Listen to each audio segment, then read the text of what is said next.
Eyes بن عمر ایک صحابی ہیں اور فتح مکہ والے سال ابھی تک حضرت ابو سفیان رضی اللہ تعالیٰ عنہ مسلمان نہیں ہوئے تھے. تو کسی نے ذکر کیا تو اس نے ابو سفیان رضی اللہ تعالیٰ عنہ کا نام پہلے لیا اور آئز بن عمر کا نام بعد میں لیا. تو میرے اور آپ کے آقا و مولا ناراض ہو گئے اور فرمایا ایسا نہیں کرو گے، تم سردار ہیں قوم کے ابو سفیان اور یہ آئز ایک سادہ مسلمان ہیں، لیکن چونکہ یہ مسلمان ہیں لہذا نام لیتے ہوئے تم پہلے اس کا نام لو گے. اقبال کہتا ہے کہ قطرائے آب وضو کمبرے خوب تر از خون ناب کیسرے، کہ حضرت علی رضی اللہ تعالیٰ عنہ کے در کا غلام کمبر رضی اللہ تعالیٰ عنہ جب وضو کرتے ہیں اور ان کے وضو کے پانی سے جو قطرے گرتے ہیں وہ اس دور کی سپر طاقت سلطنت روم کا شہنشاہ کیسر، کہا کیسر کے خون سے وہ قطرائے وضو زیادہ قیمتی ہے جو محمد عربی کے غلام کے بدن کو چھو کے گزرتا ہے. تو اسلام کی ایک اپنی انوکھی شان ہے، اسلام کا ایک اپنا مزاج ہے. لیکن مانوسیت تحریک نے ایک نعرہ بلند کیا 14ویں صدی کے آغاز میں کہ وحدت ادیان کے ذریعے سے لوگوں کو قریب کیا جائے، اور ان کا مقصد کیا تھا کہ مسلمانوں کو تذبذب کے اندر مبتلا کیا جائے.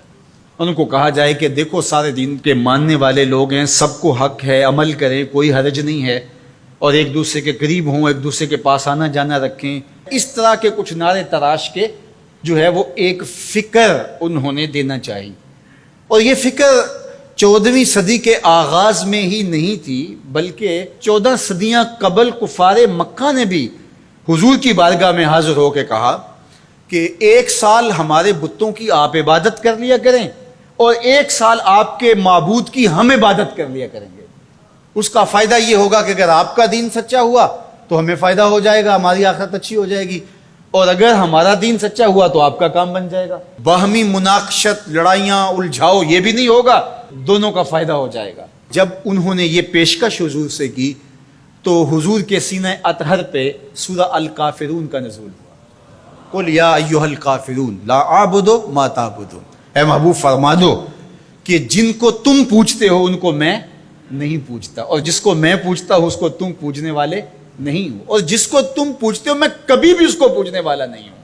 لکم دینکم ولی دین، تمہارا دین تمہارے ساتھ، میرا دین میرے ساتھ. تو یہ ایک الگ تشخص ہے میرے اور آپ کے آقا و مولا کے سینے پہ اتاری گئی صورت کے ذریعے سے جو واضح کیا گیا. ہر دور کے اندر ایسا ہوا، لیکن میں نے عرض کیا کہ 14ویں صدی کے اندر خاص طور پہ اس کا ڈور ڈالا گیا، اور اس وقت سے یہ تحریکیں چل رہی ہیں. اور بڑے بڑے نام ہیں، ان میں سے کچھ نام آپ بھی جانتے ہیں جو نادیدہ یا دیدہ طور پہ اس فلسفے کے زیر اثر آئے اور انہوں نے یہ تبلیغ شروع کر دی جو اسلام کی بنیادی فکر کے منافی ہے. گزشتہ دنوں پاکستان کی قومی اسمبلی کے اندر ایک مندر کی تعمیر کے حوالے سے جب بات چلی تو ایک صاحب نے کہا کہ کسی دین پر کوئی برتری حاصل نہیں ہے، کہ میں مغرب میں ایک گرجا گھر میں نماز پڑھی ہے اور انہوں نے مجھے اجازت دی ہے. وہ تو چرچ فروخت کر دیتے ہیں، تو آپ مسجد فروخت کر دیں گے؟ وہ اپنا دین ترک کر چکے ہیں، وہ تو ان کی خواہشات کا مجموعہ ہے، تحریف راہ پا چکی ہے، اور انہوں نے ان خواہشات کے نتیجے میں جو مل بیٹھ کے فیصلہ کر لے اس میں وہ اپنی عبادت گاہ کو بیچ دیتے ہیں. تو کیا ہم اپنی عبادت گاہ کو بیچ سکتے ہیں؟ ہم کہتے ہیں جی وہ دیتے ہیں تو ہم بھی دے دیں. یہ کیا بات ہوئی؟ اگر آپ نے ان کی رواداری دیکھی ہے تو ذرا اس کو اپنے سیاسی کلچر کا حصہ بنائیے، تھوڑی سی وسیع و ظرفی کا اظہار کیجئے. مسلم لیگ کے دفتر جو ہیں وہ تحریک انصاف کے لیے کھول دیجئے کہ آپ یہاں اجلاس کر سکتے ہیں، اور تحریک انصاف سے کہیے گا کہ وہ پیپلز پارٹی کے لیے، ان کو کہیے گا کہ آپ نون لیگ کے لیے اپنے دفتر کھول دیجئے. وحدت دیان تو بعد میں ہوگی، وحدت سیاست تو ہو لے پہلے. تم سارے مسلمان ہو، ایک ملک کے رہنے والے ہو، تو پتہ چلے جی یہ بڑے وسیع و ظرف ہیں. وہاں تم اپنے لیڈر کے لیے مر جاتے ہو، اور اسلام کوئی یتیم مذہب ہے؟ یہ محمد عربی کا لایا ہوا دین ہے. تم اپنے سیاسی مفادات پہ کوئی کمپرومائز نہیں کرتے ہو. یہ کیا تمہارا فلسفہ کہ انہوں نے اپنے چرچ میں اجازت دے دی تو ہم بھی دیں گے؟ میاں ان کی غیرت اجازت دیتی ہے، ان کا دین جو خود ساختہ ہے، اور حضرت عیسیٰ کو چھوڑ کے جو انہوں نے اختیار کیا ہے ان کی تربیت ان کے نفس نے کی ہے، اور ہماری مسجد کے حوالے سے تربیت محمد عربی نے کی ہے۔ ہمیں تو یہ بتایا گیا سامان مسجد نہ برائے سوختن نہ برائے فروختن، مسجد تو مسجد رہی، مسجد کے اندر جو ٹوٹی ہوئی چٹائی ہے آپ اس کو بھی نہیں بیچ سکتے۔ باقی وہ آپ کے لیے ایک یا دو چرچ کھول رہے ہیں اور کہیں کہ وہاں نماز پڑھیں اور آئیں، وہاں میں آپ کو اجازت دیتے ہیں۔ میں آپ کو ایک پیشکش کرتا ہوں کہ انہیں کہیں کہ تم بڑے وسیع ظرف ہو مگر بہت کشادہ ذہن ہے، تو ہمیں مسجد کرتبہ میں نماز پڑھنے دیں۔ مسجد کرتبہ میں جو مسلمانوں کی بنائی ہوئی ہے، 10 مربع کلومیٹر پر پھیلی ہوئی وہ مسجد، اس کے باغات، اس کے احاطے، اس کے متعلقات اگر شامل کریں، حمام شامل کریں تو 10 مربع کلومیٹر پر وہ مسجد تھی، اور 1400 ستونوں پر پھیلی ہوئی مسجد کا حال۔ اللہ اکبر، جب رات ہوتی تو اس زمانے کے اندر 7,500 مشعلیں اس مسجد میں چراغاں کرتی، 30 فٹ اونچا اس کا چھت ہے، اور آج بھی وہ دیکھنے کے قابل ہے۔ اقبال نے بے ساختہ وہاں جا کے کہا تھا کہ تیرا وجود مردان خدا کی دلیل، جنہوں نے بنایا ہے پتہ چلتا ہے کوئی تھا، تیرا وجود مردان خدا کی دلیل، وہ بھی جلیل و جمیل تو بھی جلیل و جمیل، وہ بھی جلیل و جمیل تو بھی جلیل و جمیل، تیرے ستون بے شمار تیری بنا پائیدار، شام کے صحرا میں جیسے ہجوم نخیل۔ تو وہ مسلمانوں نے بنائی ہوئی، 800 سال مسلمانوں نے اندلس میں حکمرانی کی، اب وہ مسجد مسلمانوں کی تعمیر کردہ وہاں موجود ہے اور گرجا گھر میں تبدیل کر دی گئی ہے۔ 2008 میں مقامی مسلمانوں نے پوپ کو درخواست دی کہ جس رواداری کی، مذہبی رواداری کی آپ بات کرتے ہیں، اس رواداری کو قائم کرنے کے لیے ایسا کیا جائے کہ ہمیں بھی اس مسجد میں نماز پڑھنے کی اجازت دی جائے۔ یہاں گرجا گھر ہے، تصویریں لگی ہوئی ہیں، اور وہ آ کے عبادت کرتے ہیں عیسائی، تو ہم بھی ایک گوشے میں عبادت کر لیا کریں۔ مغرب جس رواداری کا پرچار کرتا ہے اس کا عملی ظہور ہو جائے، لیکن پذیرائی نہیں بخشی گئی۔ کہاں گئے وسیع و ظرف؟ تم کہتے ہو نا گرجوں میں نماز پڑھنے دیتے ہیں، تو وہاں 2 رکعت پڑھ کے دیکھا۔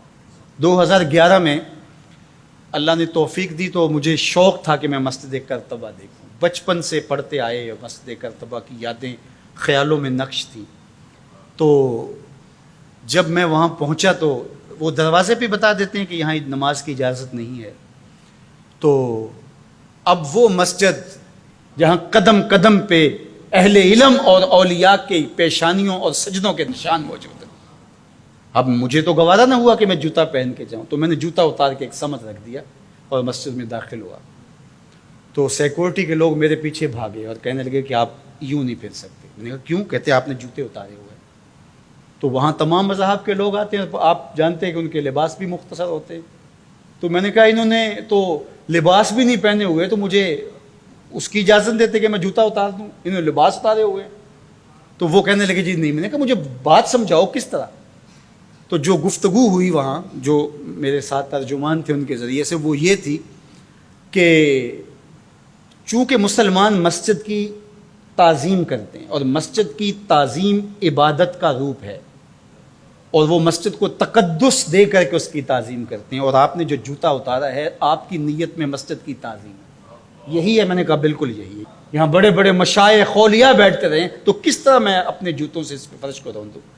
تو انہوں نے کہا جی ہم اجازت نہیں دے سکتے۔ تو ان سے بہت کہا، لیکن وہ کہنے لگے یہ ہو ہی نہیں سکتا۔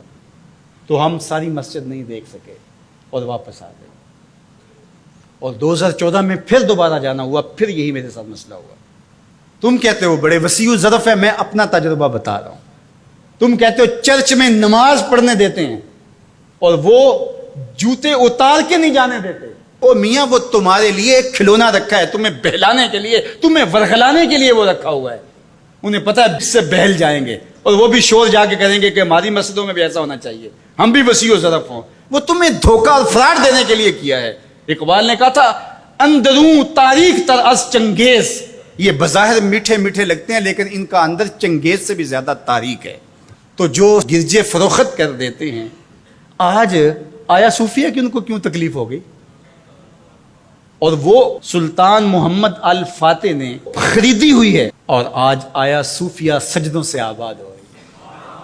آج وہ مسجد اذانوں سے پرنور ہو رہی ہے اور ماحول کے اندر وہ عجیب خوشیاں پھیل رہی ہیں۔ تو تکلیف اسلام سے ہے، وہ چاہتے ہیں کہ یہ تذبذب میں مبتلا ڈھیلے ڈھیلے مسلمان رہیں، خیر سے رہیں، ان سے کیا ہماری پریشانی ہے؟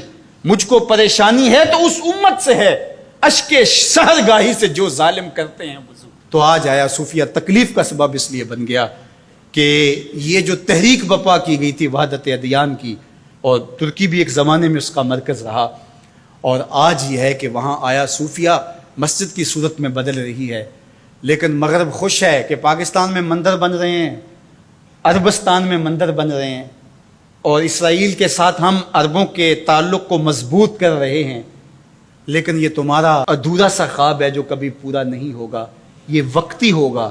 انشاءاللہ وہ وقت دوبارہ آنے والا ہے کہ پوری کائنات پہ جھنڈا میرے حضور کا ہی ہوگا۔ ملیں گے سینہ چاکانے چمن سے سینہ چاک، بزم گل کی ہم نفس باد صبا ہو جائے گی، شبنم افشانی پیدا کرے گی میری سوز و ساز، اس چمن کی ہر کلی درداش نہ ہو جائے گی، آسمان سحر کے نور سے ہوگا آئینہ پوش، ظلمت رات کی سیما پا ہو جائے گی، شب گریزاں ہوگی آخر جلوہ خورشید سے، یہ چمن معمور ہوگا نغمہ توحید سے۔